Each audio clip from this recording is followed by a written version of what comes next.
بسم الله الرحمن الرحيم. اخواني واحبائي اعضاء منتديات اف اكس اريبيا، احب ارحب بيكم في تحليل اسبوع جديد بداية من الاسبوع من 19 سبتمبر 2011. ان شاء الله خلال هذا الاسبوع هنشوف تحليلاتنا للازواج اللي احنا دائما بنفضل التحليل والمثاجرة عليها. وان شاء الله ادعو الله ان تحليل هذا الاسبوع يكون تحليل مفيد ومنطقي للناس كلها، وان شاء الله كلنا نحقق ارباح. هنبدأ مع بعض تحليلاتنا، وهنشوف اول عملة بتاعتنا اللي هي عملة اليورو دولار، وهنشوف ايه اخبار اليورو دولار معانا، ويا ترى الاتجاه هل هو صعود ام هبوط. خلينا نشوف التحليل على فريم الويكلي.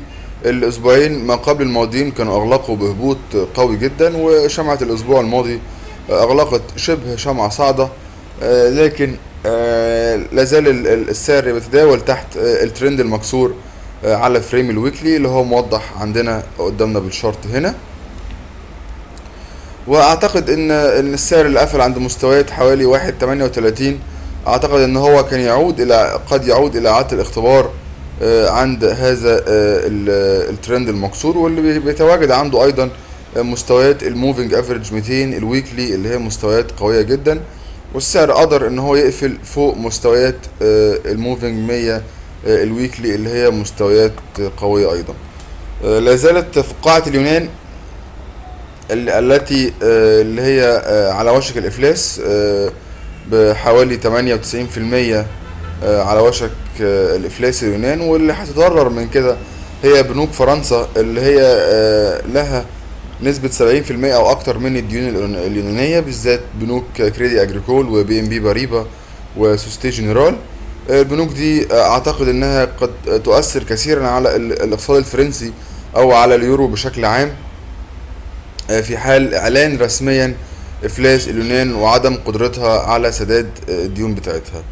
لكن اذا كتحليل اساسي او تحليل اخباري، اليورو في لازال امامه المزيد من الضغط بسبب انباء اليونان السيئه. لكن على فريم الديلي شايفين هنا كان في نموذج صاعد، وهو نموذج الثلاث جنود، شموع الجنود الثلاثه، وده نموذج ثلاث شموع صاعده ورا بعض. اذا اعتقد اننا سيكون امامنا محاولة الى الصعود لاعادة الاختبار خلال هذا الاسبوع. اتمنى يكون في اعادة الاختبار حتى الصعود حتى هذه المستويات، مستويات 1.4000 اللي هي هتكون مستويات نفسية، مستويات قوية. اعتقد ان السعر قد يلمسها قبل مواصلة المزيد من الهبوط. اذا تحليلي البسيط هذا الاسبوع اننا سننتظر صعود السعر حوالي 200 نقطة للأعلى ووصول إلى مستويات 4000، واللي هتكون مستويات جيدة وممتازة جدا للبيع، حيث سيكون عندنا إعادة الاختبار رسميا للترند الهابط، عفوا الترند الصاعد المكسور، والموفينج افريج 200 الديلي والموفينج افريج 200 الويكلي، اللي لما بيكونوا الاتنين متواجدين عند نفس المستويات بتبقى مستويات قوية جدا وعنيدة جدا ومدعاة إلى المزيد من الهبوط. لو لم يصعد السعر خلال يوم الاثنين سننتظر هذا الترند الصغير على فريم الأربع ساعات، وسنراقب حركة السعر هنا عند مستويات 37. في حالة كسر مستويات 37 رسميا والإغلاق تحتها يبقى الدخول جيد للمزيد من البيع والمحافظة على ستوبات فوق الترند الصغير على فريم الأربع ساعات. اذا تحركاتنا السعرية هذا الاسبوع مستويات 37 مستويات يجب علينا انتظارها جيدا، ومستويات 40 يجب علينا مراقبتها ايضا. البيع من مستويات 40 في حالة الوصول لها، او البيع من كسر مستويات 37 في حالة كسرها والمزيد من الهبوط. اذا التفكير العام للاسبوع هو البيع والهبوط فقط ما دمنا فوق مستويات الواحد 4000، وصعودنا فوق مستويات الواحد 4000 يجعل اننا سنغلق فوق الترند وفوق الموفينج افريج 200، وده يخلينا نعود للتفكير في الشراء مرة اخرى. لكن طالما احنا تحت مستويات الواحد 4000 اذا الزوج الى البيع. هنشوف الباوند. الباوند ايضا اغلاق هابط وكاسر للاسبوع الماضي والاسبوع ما قبل الماضي. شايفين هنا كان في ترند على فريم الويكلي اهو. والسعر استطاع ان هو يغلق هابطا كمان تحت الموفينج افريج ال100 على فريم الويكلي. اتمنى يكون في صعود لإعادة الاختبار عند مستويات الواحد 6000، حوالي برضه 200 نقطة من السعر الحالي. الصعود والاختبار عند مستويات واحد 6000 قد يكون دخول جيد للبيع مرة أخرى. إذا مستوياتنا التحرك هذا الأسبوع هو كسر الصعود مرة أخرى وإعادة الاختبار وانتظار شمعة انعكاسية عند مستويات الواحد 6000 اللي هي مستويات إعادة الاختبار للقناة المكسورة بعد الإغلاق السلبي الهابط وبعد شموع الغربان الثلاثة الواضحة جدا على فريم الويكلي، شموع تؤكد المزيد من الهبوط. إن لم يصعد إلى مستويات واحد 6000 فعلينا انتظار كسر اللو عند مستويات واحد 5700. في حالة كسر اللو هنا سيكون أمامنا المزيد من الهبوط مرة أخرى للباوند. لو رسمنا مستويات فيبوناتشي على الموجة الدفعة الأخيرة هنلاقي إن السعر بالفعل أغلق أعلى مستويات ال 38 فيبوناتشي كما هو موضح عندنا بالرسم، ودي فرصة طيبة إلى الصعود وإعادة الاختبار لو كسر مستويات 38 فيبوناتشي وأغلق تحتها وبرضه يكون كسر اللو بتاعه اللي هو واحد 5700. إذا سيكون أمامنا فرصة الوصول إلى مستويات 50 فيبوناتشي ثم مستويات 61 فيبوناتشي في الأسابيع القادمة إن شاء الله. إذا استراتيجيتنا للدخول هي الدخول بيع من إعادة الاختبار عن مستويات واحد 6000 أو الدخول بيع من كسر 38 فيبوناتشي وكسر اللو الأسبوع الماضي. الشراء لا يمكن التفكير في الشراء إلا بإغلاق فوق هذا الترند فوق مستويات الواحد 6050 عشان نتأكد إن السعر عاد مرة أخرى إلى الشراء. عملة أخرى وهي الدولار فرانك. شايفين دولار فرانك اللي هو كان يسير في ترند عام هابط ولا زال يسير في ترند عام هابط حتى بعد التدخل المركزي السويسري ورفع قيمة الدولار فرانك بسبب دخول البنك المركزي للبعض يعني يكسب بعض الوقت بدل الهبوط المستمر اللي منذ فترة طويلة جدا. شايفين الهبوط المستمر منذ فترة طويلة تدخل البنك المركزي السويسري عشان يكسب بعض الوقت وبدل الاستمرار في المزيد من الهبوط. لكن حتى الآن لازلنا في ترند عام هابط والتفكير العام هو يكون في البيع. اعتقد ان هنا ان هذه المستويات مستويات هامة جدا، مستويات فاصلة 8950 لمستويات فاصلة 89 اللي هي هذه المستويات اللي هي تتوجه في الموفينج افريج 200 على فريم الديلي والترند الصغير اللي موضح هنا على فريم الديلي ايضا. اذا اغلاق كسر هذا الترند والاغلاق فوقه سيدعونا للمزيد من الشراء وساعتها سيكون بالفعل ان السعر تحرك في اتجاه عام جديد والمزيد من الصعود، شرط الاغلاق والكسر فوق هذه المستويات. ما دمنا تحت هذه المستويات فالاتجاه العام لا زال هابط والهبوط هو سيد الموقف وعلينا التفكير في الهبوط وليس التفكير في الصعود ما دمنا تحت الترند والقمة. شايفين هنا يؤكد فكرنا ايضا ان هنا شمعة الاسبوع بتاعت التدخل العنيف بتاع المركز السويسري ودي شمعة ابتلاعية قوية لكن لم يوجد بعدها شمعة قوية اخرى وده يؤكد ان لازال ان في حيرة في السوق، لم يستقر المتاجرين او المتداولين على المزيد من الصعود وده يخلينا ننتظر ايضا مع المتاجرين المنتظرين كسر هذا الترند للدخول شراء. اذا استراتيجيتنا للدخول هي البيع من هذه المستويات لو وصلها مستويات 8.8900 البيع من هذه المستويات حتى مستويات اهو فاصلة 8950.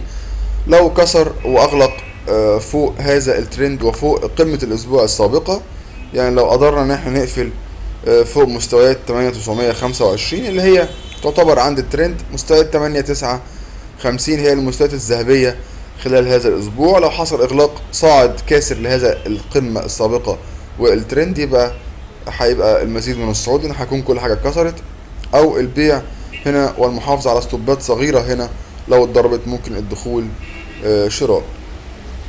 لو لم يصعد السعر إلى إعادة اختبار هذه المستويات، يبقى علينا انتظاره حتى الهبوط مرة أخرى، و عفوا الحصول على نقاط دخول أفضل.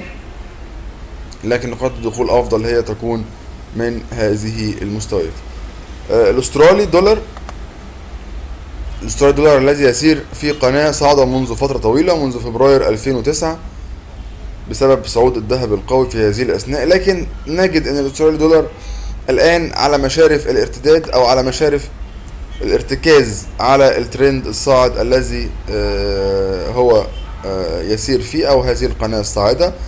أعتقد أن احنا هنشوف هذه المستويات خلال هذا الأسبوع، مستويات 1.01 حوالي 150 نقطة من السعر الحالي. أعتقد أننا سنرى هذه المستويات، وهيكون فيه هبوط خلال خلال هذا الأسبوع حتى الوصول إلى الترند، وساعتها سنراقب حركة السعر عند الوصول إلى الترند. يمكن الشراء بستوبات صغيرة، الإغلاق والكسر تحت الترند الصاعد، ولو كسر قدر ان هو يقفل ويكسر تحت الترند الصاعد، يبقى علينا اننا نبيع من الكسر او من اعادة الاختبار، وباهداف الوحد الصحيح اولا، ثم الموفينج افريج الويكلي والموفينج افريج ال100 وال200 الويكلي. على فريم الديلي هنلاقي ان السعر